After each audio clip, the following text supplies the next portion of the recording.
세계 곳곳의 날씨와 기후 소식 살펴보면서 시작하죠. 기후 리포트.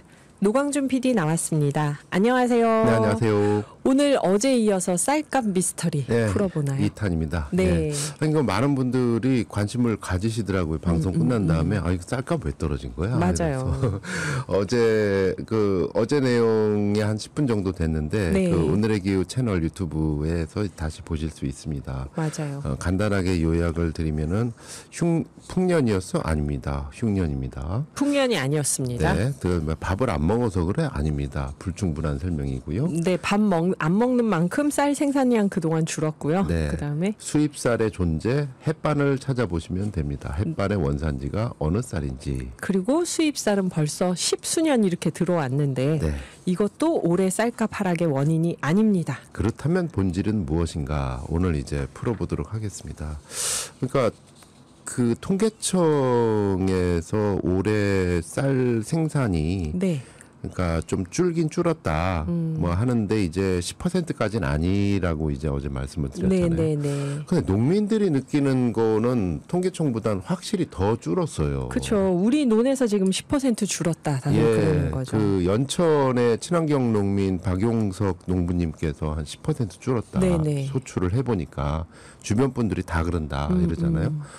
오늘 제가 여주에 현장 취재를 갔다 왔는데 네. 거기서도 그러시는 거예요. 여주 쌀도요. 네, 여주 쌀의 고장 여주에서도 10% 줄었다. 네. 소출만 준 게 아니라 쌀 미질이 나빠졌다. 아, 미질이 나빠졌다. 네, 그러니까 그 좋은 값을 받고 팔 만한 쌀이 그만큼 줄어들었다. 네. 그래서 옆에서 멸구 때문에 그래요? 벼멸구만 그런 게 아니다. 여러 가지 요인이 복합적으로 이루어져 가지고 해마다 쌀이 제일 쌀 농사가 그나마 안정적이었는데 네. 가격도 안정적이고 소출도 안정적이었는데 이제는 못 믿겠다. 이렇게 되시는 거예요. 그럼 이게 이제 어떻게 된 건가요? 통계청은 왜 2%밖에 안 줄었다고 하는 걸까요? 찾아보면은 나중에 좀 워낙 드릴 말씀이 많아서 네. 오늘은 좀 짧게 드리겠지만 이 통계청에서 하는 게 이제 샘플 논을 딱 지정을 해가지고 하잖아요. 네. 근데 일본에서 샘플 논으로 하는 면적하고 네. 우리나라 통계청에서 샘플로 잡는 그러니까 벼 수확량 이거를 통계를 할 때 잡는 면적하고 다르대요.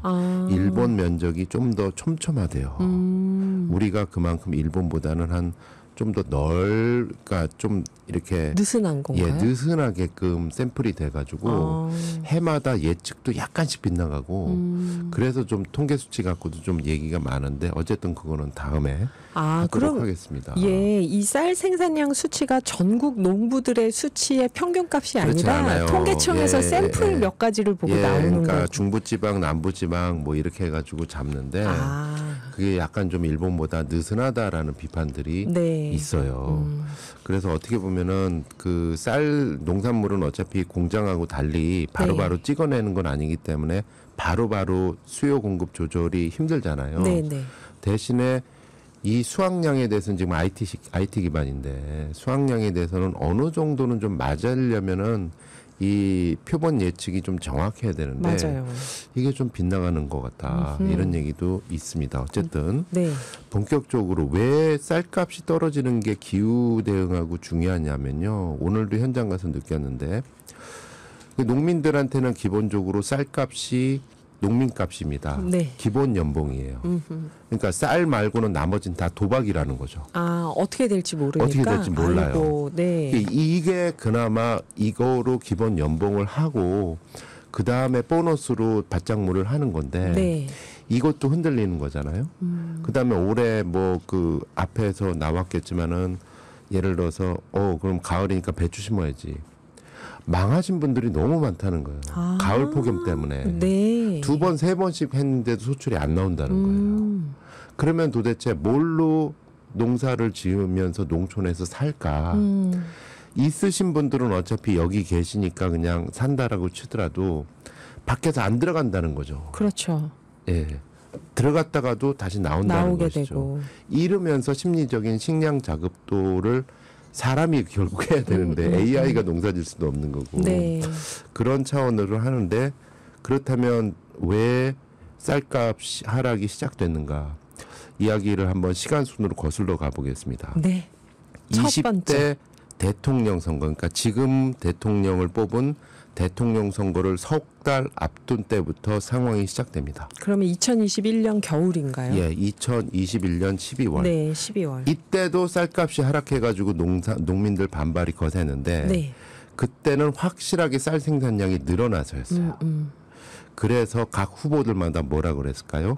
빨리 남아도는 쌀을 정부가 사들여서 시장 격리해야 된다. 라고 해서 민주당의 이재명 후보는 쌀 27만 톤을 시장 격리하겠다. 네. 라고 얘기를 했어요.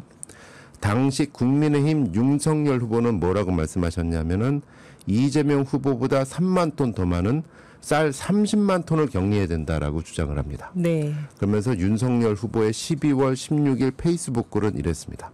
정부는, 그 당시 정부는 문재인 정부죠. 네. 정부는 30만 톤의 쌀 시장 격리에 나서주기 바랍니다. 늦추고 망설일 이유가 없습니다. 이렇게 얘기를 했습니다. 네.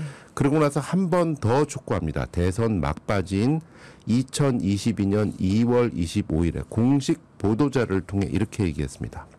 문재인 정부가 초과 생산된 쌀을 충분히 제때 격리하지 않아 농민들이 쌀값 폭락 위기에 처해 있습니다. 더 추가 매입해라. 네. 농민들 다 죽겠다. 라고 재차 얘기를 했습니다. 그 후 대통령 선거가 끝납니다. 네. 국회에서는 어떤 법이 만들어지냐면은 이런 식으로 지금 양곡관리법에는 쌀이 조금이라도 초과 생산량이 있으면은 정부가 사들일 수 있다라고 얘기해요. 네. 사들여야 한다가 아니라 안 살 수도 있다. 예, 사들일 수 있다. 그 시기에 대해서 좀 느슨하게 특정을 합니다. 그러다 보니 경제 관료들은 웬만하면 안 살려고 그러죠. 하고. 물가도 안정됐는데 왜 굳이 돈을 들여서 이렇게 되는 거죠. 그래서 늘 그 공직자들과 대통령 그리고 당과 농민들 이 사이에 갈등들이 쭉 있었어요. 네. 그러니까 국회에서는 양곡관리법 개정안이라는 걸 들읍니다. 무조건 초과 생산량이 3에서 5%이거나 쌀값이 전년보다 5에서 8% 하락하면 정부가 초과 생산량을 모두 사들인다. 이런 조항을 넣어서 개정안을 넣었어요. 국회에서 이게 통과가 된 거죠. 다만 그와 함께 그러면 농민들이 그러면은 잘 됐다. 그럼 정부에서 사주니까 막 농사 지어야지. 이거를 막기 위해서 네. 그와 함께 쌀 농사를 다른 농사로 전환할 수 있도록 질서 있게 타작물 지원책도 함께 명시를 합니다. 네. 그래서 재배 면적은 질서 있게 줄여가면서도 쌀값은 안정시킨다. 이 법을 양곡관리법으로 통과를 시켜서 올립니다. 그러자 대통령께서 이런 말씀을 하십니다. 이거는 남는 쌀 강제 매수법입니다.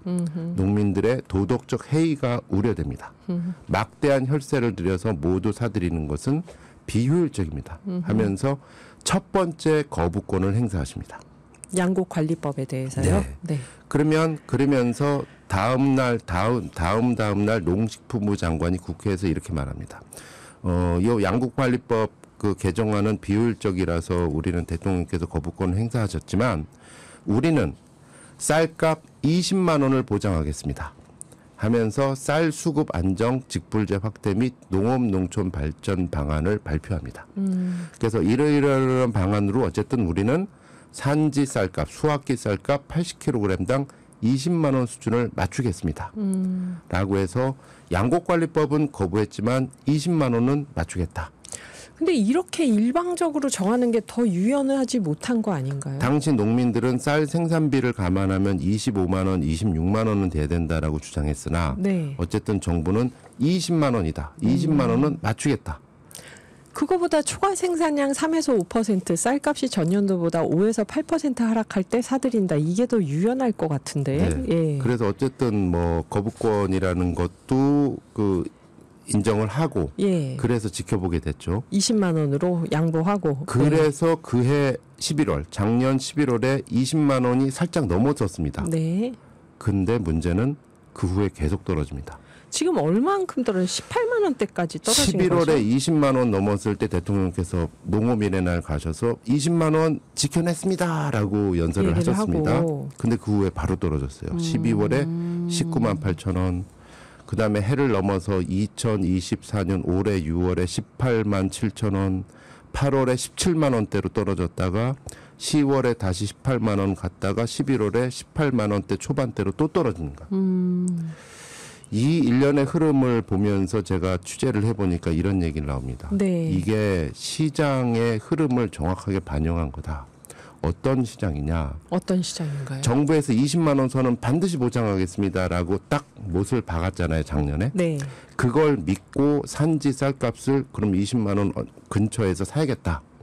이 정부가 20만 원을 보장한다니까 거기에 맞춰서 사야겠다라고 농협이나 RPC 옛날 방앗간입니다. 네. 여기서 샀어요. 이 정부 말 믿고 사는 데가 다 적자를 보게 되는 겁니다. 쌀값이 떨어지니까. 네네. 그러니까 안 되겠다 하면서 내다 파는 거예요. 그럼 더 떨어지는 거예요. 한마디로 요약하면 정부 약속에 대한 시장의 불신이 지금 쌀값의 지속적인 기현상을 일으키고 있다.